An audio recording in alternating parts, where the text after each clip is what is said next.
The overall goal of this comprehensive study is to present how different fabrication methods for organic, inorganic perovskite thin films influence crystal structures, density of states, energy levels, and solar cell performance. This study can help answer key questions in the field of hybrid organic-inorganic perovskites, specifically how preparation methods could influence various thin layer properties.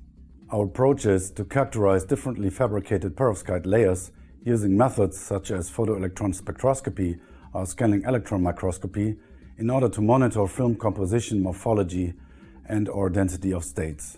A visual demonstration of the processing and characterizing steps is critical, as minor variations in film fabrication can have major effects on the quality of the thin film.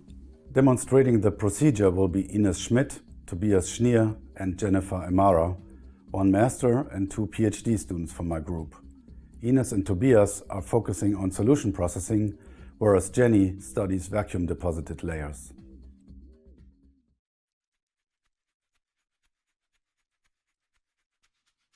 To prepare the conductive anode material to be used as the bottom contact, first etch, clean, and ozonize 2.5 by 2.5 square centimeter pieces of indium tin oxide-coated glass.